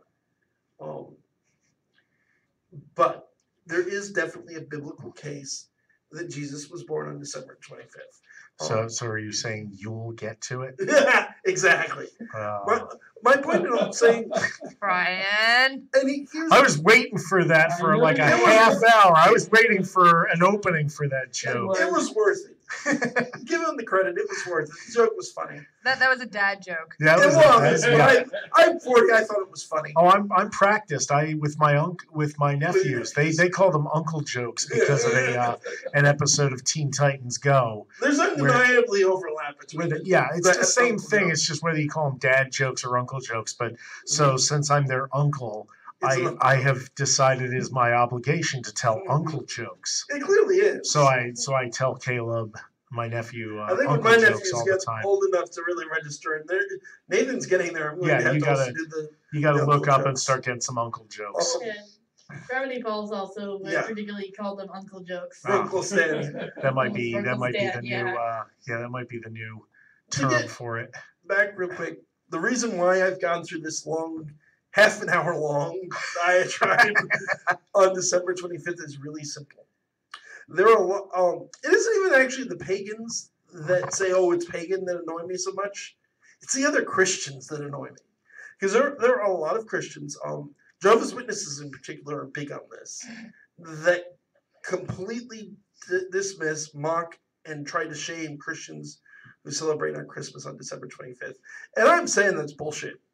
If you want to celebrate Christmas on December 25th, Merry Christmas. If you don't, that's cool too. My big objection is celebrating Christmas on November 25th. Oh, well, the freaking day after Thanksgiving. Let's run out to the store and. There's an old medieval tradition about that, or superstition, I should say, about that. I think we should reinstate. See, up until relatively recently, it was considered very bad luck to put up a single Christmas decoration before December 1st. I agree with that. I think it should be a law, actually. I don't want to see a damn Christmas. I don't want to hear a Christmas song. Nothing before December. I absolutely love Christmas, and I'm 100% with Brian on this. Yeah, I'm still in the running with Whamageddon. Well, that one, I already lost that. I'm still up and running, too. Yeah. And to those of you who don't know, Whamageddon is basically a contest to see how long people can go without hearing that stupid Last Christmas song. and if you hear it, you have to put up hashtag Whamageddon, and I'm out. See, what this made me immediately think of, if I had any video, if I was a Misha, so like if I had any video editing skills at all, is I'd set up. You guys remember what the Rickroll thing is? Yeah. Oh yeah, you send out fake links with. I wanted to send out. Not for nothing. The rules say PvP. It's not supposed to be a battle royale free for all. There were actually rules posted for this, and I'm still going, what are they talking about? And the thing is, because this competition was going on, I'm like, I'm not even going to look for it. Thank you for the clarification, but I know I'm safe. Yeah. See, I just wanted to Last Christmas. That doesn't.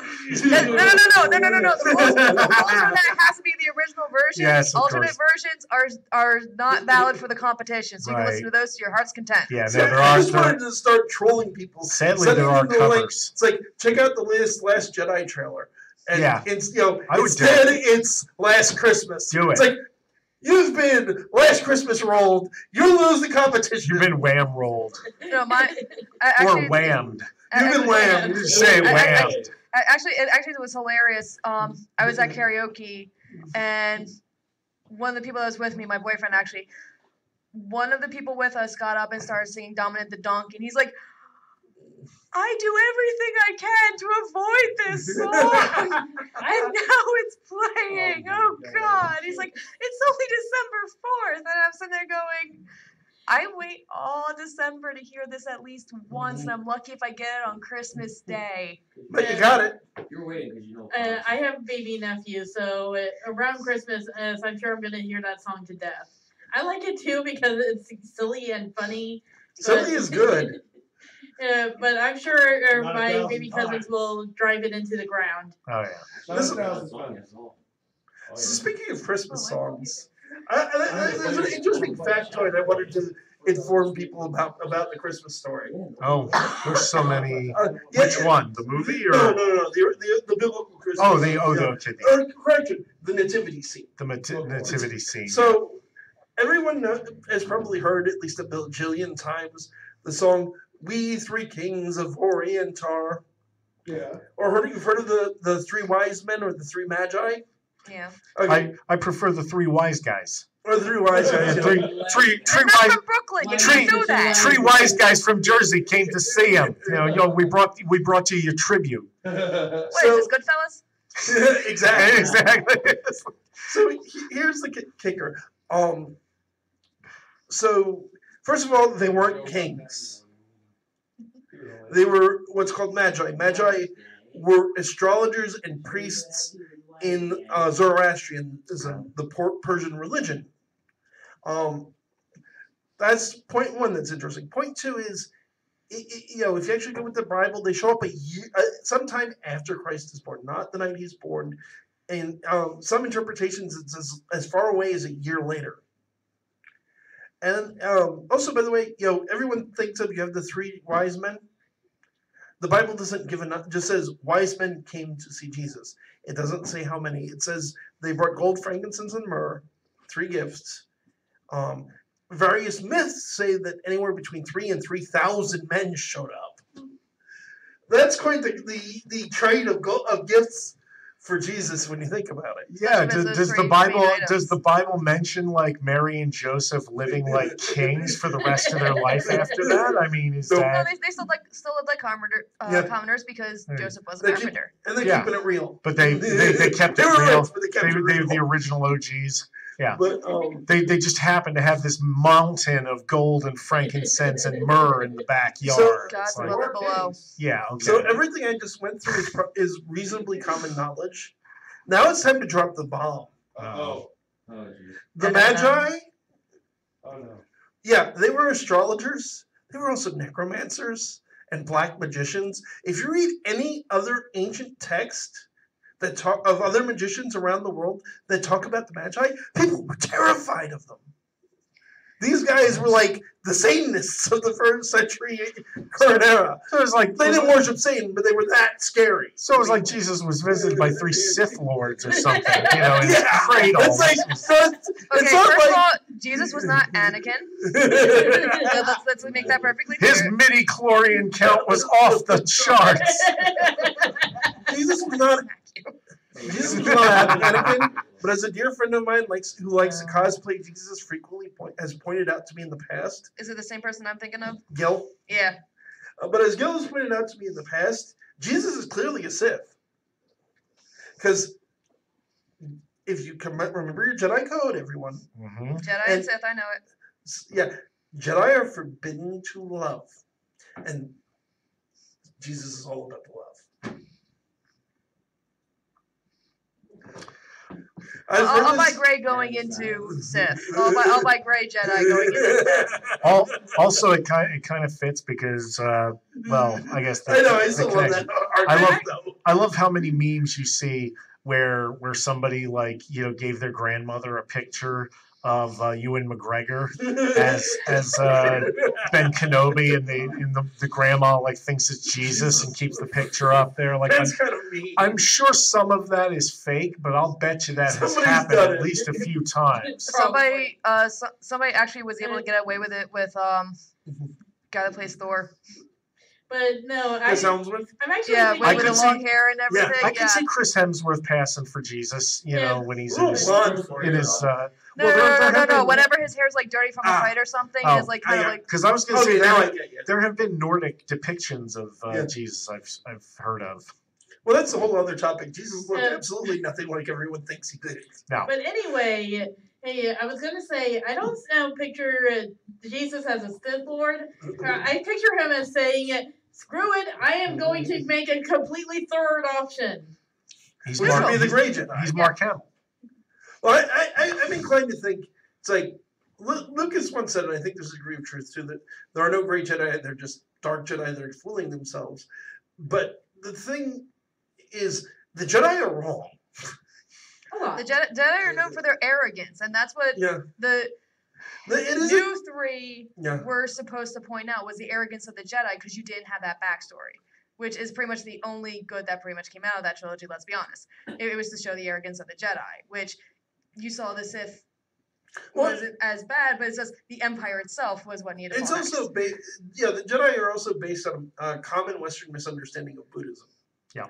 Because there's this idea that in Buddhism you're supposed to deny desire and deny love and things of that nature, which isn't entirely the case. It's more of you can't completely deny all desire. You have desire. You can't control it as part of being human. It's how you control it and how you act upon it. And it's the right thinking and the right meditation and things like that. Well, because Lucas got most of his desires that rule you. Lucas got most of his ideas from samurai and kind of early Japanese movies that depicted Buddhist monks as being these paragons of self-control and restraint and whatnot. So he just thought, that's and a lot of the Jedi cool. Code was based similar to Bushido. Yeah, which again, Bushido, a lot of historians now say that the real samurai probably never lived according to this. Really a lot of it was. They didn't. But the thing is, that was what, at least in public, you had to hold up to. Well, it was. Often enough, they didn't even hold up to it in public. No, it was. They were mostly an aristocracy by then, but it was a guy writing about. But then again, you could get married almost as many times as you wanted. Yeah. Well, here's the thing. One, the whole idea of Bushido came about after the main period of the samurai was over. It was like the 1700s that the guy was writing about how wonderful the samurai were. At the end of the Warring States period, I would say, when the shogun finally consolidated power, a fair number of samurai turned into bandits. Yep. Because they were professional soldiers without a war to fight. Well, yeah, because the thing is, for the longest time, you had the actual emperor. Yeah. And then on the other side, you had the shogunate. And I'm trying to remember when, because I think that was also around the Nobunaga's time frame because Nobunaga almost actually united Japan. And right when he almost had it completely together, one of his closest aides, who he essentially figured as a brother, stabbed him in the back and destroyed everything in one fell swoop. The only thing that was more destructive and destroyed an entire empire was the aftermath of Alexander the Great. Yeah. Where it was, who inherits? Fight for it. Yep. We've got way off the top of Christmas. No, I was about to say, I love how we're going to have this nice Christmas episode, and we just go into Star Wars and all that. We stayed on topic for a good amount of time. It's a better record than we normally have. Our geekiness can't be denied. Besides, Chris, that's for sure. When Amisha and I leave the show at 8:30, and we're not going to be running over because of this, we are booking it to Hazlitt, New Jersey, to go see The Last Jedi. That was the other reason I brought it up, is because I knew you guys would want to talk Star Wars, tonight. Especially today. Wars, nothing. But I do want to touch real quick, because it's the other part of Origins of Christmas. Santa Claus. Santa Claus, and where we get the image of Santa Claus from. The Coca-Cola Company. No, actually, that's a common myth. No. The idea of Santa Claus and Saint Nick is the image they didn't come up with the image either. Really? Because I'm pretty sure the artist. The common image that we have now, that everybody mainly thinks about first, especially younger children, comes from the Coca-Cola advertising. However, the precursors have been around far longer. They were not as big or anything like that. I've heard this too. It's also it is in fact incorrect. Wow. Everything in our image of Santa Claus, the red suit, the green, the big bowls full of jelly, the rosy cheeks, the big white beard, actually comes from the I always want to call them the Pennsylvania Dutch, because that's basically who they were. They were Germans that settled in the United States who wound up getting called Dutch. The Amish. Because of a misunderstanding. No, Pennsylvania Dutch, not quite. They're also. They're in the same area. Same area, not entirely, because the ones in question are actually ones who settled in New York, not Pennsylvania. Well, the Deutsch. Yes. They essentially originated from a somewhat similar area and settled not that far away from each other. Yeah. But they brought with them a Germanic belief of a man they called Sinterklaas. Now, Sinterklaas, Klaus. Red suit, white fluffy beard. This is where Coca-Cola, in fact, got the image. Everyone thinks Coca-Cola did it. The reality is, no, they just... Sinterklaas is just German for St. Nicholas. Right. Yes, and we're going to get to St. Nick in a minute. And then it got bastardized into Santa Claus. And he was never overly round. Yeah, normally he was... In the New York legends of him, he was. Oh. But in the original ones where they originally came from... True, but the American legends of him predate Coca-Cola taking the image, and in the American version of the legends, he was fat. Yeah. Not St. Nicholas of Myra himself, the actual historical figure, and we'll get to him in a minute. But Sinterklaas, at least as he was seen by the Deutsch in question, specifically the person who there are two people primarily responsible for cementing our idea of Santa Claus. One is actually Washington Irving, who recorded a lot of upstate New York folklore into his stories. And the other one, I forget the man's name, but he's the man who wrote the poem "'Twas the Night Before Christmas." Yeah, Visit from St. Nick. From St. Nick. The 8 tiny reindeer come from the poem. Right. No, I knew the poem had a big impact. But I know advertisers before that, when they used Santa Claus, they drew him in a number of different ways. True, but the images are they're drawing on older images that are similar to the Coca-Cola image. Yeah. So Santa Claus himself is based on actually more than one thing in reality, but the most basic basis is a guy who's actually really kind of badass, who is Saint Nicholas of Myra. I wrote down so I would remember. So he's a fourth century bishop of Myra in what is modern day Turkey. Now he's actually so therefore turkey on Christmas is very totally appropriate. There's two stories in particular I want to talk about, both of which are probably apocryphal, but they give you an idea of St. Nicholas's character and the way people popularly seen him.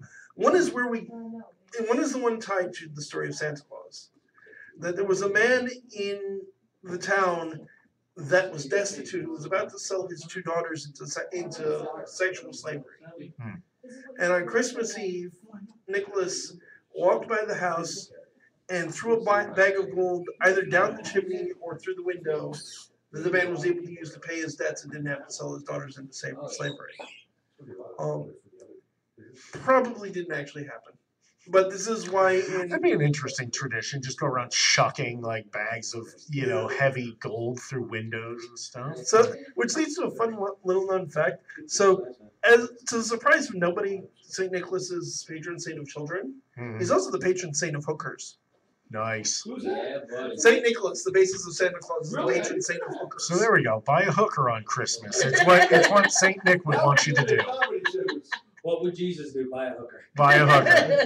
No, not Jesus. What would Saint Nick do? Because of him saving the two daughters. Jesus would convert a hooker from being sold as hookers. Basically, he became the patron saint of hookers. Yeah. If you go by that story. Now, would that be male hookers too, or yes, all of them. Yes, all of them. Equally popular in the ancient world. Male hookers. They actually had something similar where just as a surprise, there's a Japanese deity by the name of Inari, who is a fox god. And if I remember right, the main thing he was a patron of tentacles. was panties. Stop. Seriously. Anyway, one time's running short. And let the lady that's tell the story. all right. And his main thing was rice fields. However, because most of the rice fields were in the poor districts, and as things were expanding, and more people were moving into the villages outside of cities and whatnot, and I'm probably a little off on this as far as the exact order, but because there wasn't enough to farm, people needed to make a living, brothels started getting set up near the temples and shrines because space, and that was literally all it was. As far as I can recollect, my sister tells it better. But because of that, he was one of the things that was later added on to the things that was prostitution. Yeah. I like it. So the other story of Saint Nicholas I wanted to share before I get into the other major inspiration for Santa Claus is a story that comes from the Council of Nicaea. Now, the Council of Nicaea, aside from the fact that they and let's be clear, this is also an episode unto itself. The Council of Nicaea did not cherry pick 27 books to turn into the New Testament.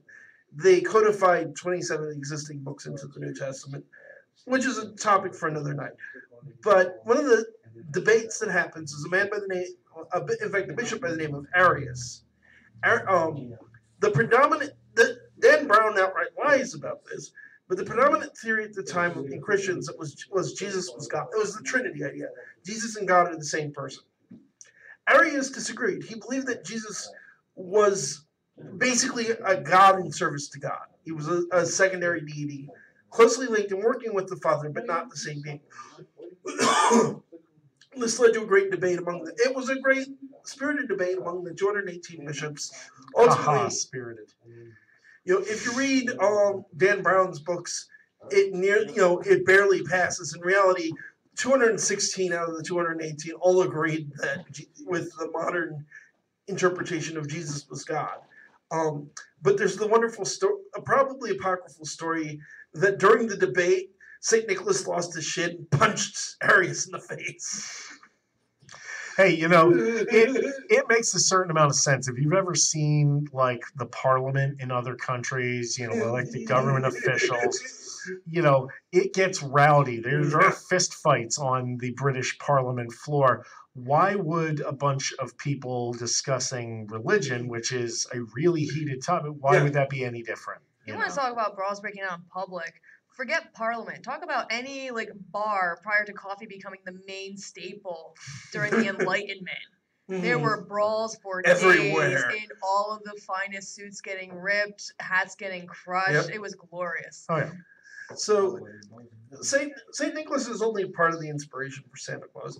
The other part is actually in quite Germanic and Norse. Notice Santa Claus comes from the Germans. Mm-hmm. There's a degree of debate about this, like there is everyone else, but there is a fair amount of evidence that Santa Claus was at least partly inspired by Odin. Specifically, the Kringle. During winter months, among the many, Odin, as we all know from the Thor movies, is the king of the gods in Norse mythology. Aside from that, he's also the god of hospitality, which is very important in Norse culture. Yeah. Many. There's a Germanic legend that certain nights of the year around the winter, and I think in fact Yule's a big part of it, children would hang their stockings and they would put apples and various other offerings, not for Odin himself, but for Sleipnir, Odin's six-legged horse. And in return for this gift for his horse, as a sign of hospitality, Odin would leave them candies and small toys. This is probably also part of the inspiration. There's also a tradition in Rome that I want to say on Saturnalia, the slaves would be served at dinner by their masters. Yes. Yes, There was a reversal of the social order. And also we're given gifts, and that's also part of the gift-giving tradition. Ironically, that tradition is continued. I don't know if it still is, but for a long time was continued by American military, where it was traditional on Christmas Eve that the junior officers would be served Christmas dinner by the senior officers. That is, it depends on who and where. Yeah, I would assume. Because I know a few people where like they were at a post on like Christmas Eve, and the general came out to give them their food, and in one particular story, it was like a general, I forget what rank, but his wife was with him, and he went to give them their food and leave, and she actually turned around and goes, they have to have a chance to eat. You stand guard while they eat. Yeah. And she made her husband stand guard in the middle of the night. And let everyone eat. While the boys had a chance to eat, and it's because he didn't want to be bothered because it was cold as hell out. Okay, that's fine. But something else I do want to add on for the Norse.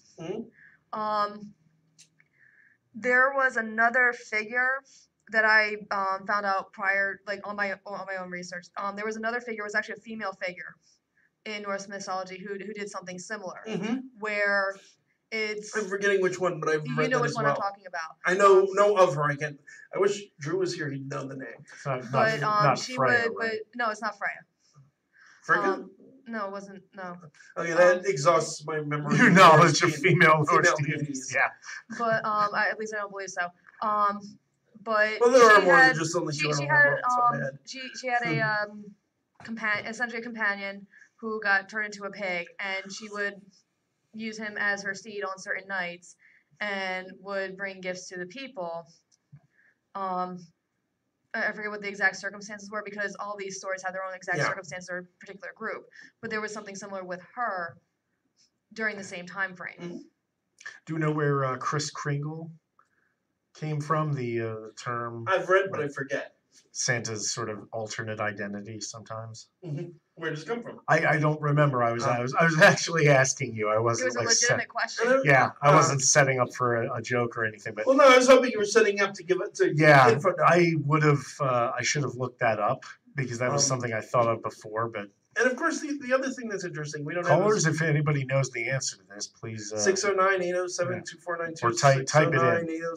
609-807-2492. Did Kris Kringle come from Saint Nicholas, or is it a separate guy that got merged in, or what? I think it was a separate thing. Because wasn't there like some rich guy, not Saint Nicholas, but some rich guy that was like renowned in Germany or whatever for like I honestly have no idea. Gave gifts to everybody on Christmas.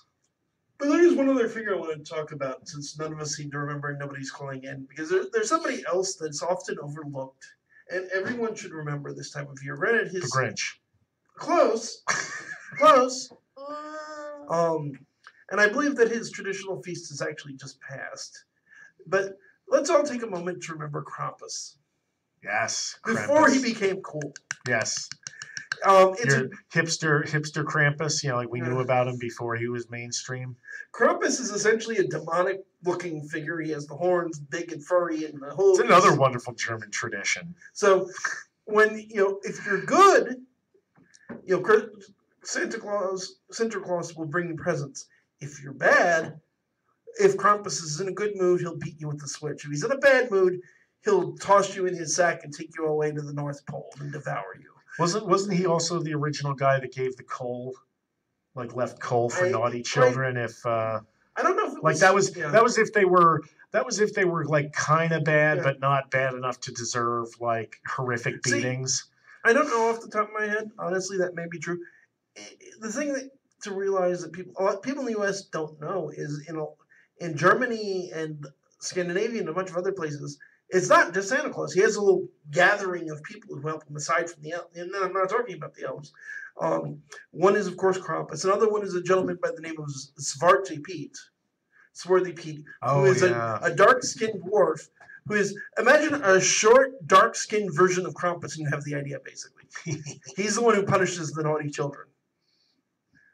Maybe it's me, but I sort of regret the fact that we as Americans just kept Santa Claus. It's like, where's the fun stuff?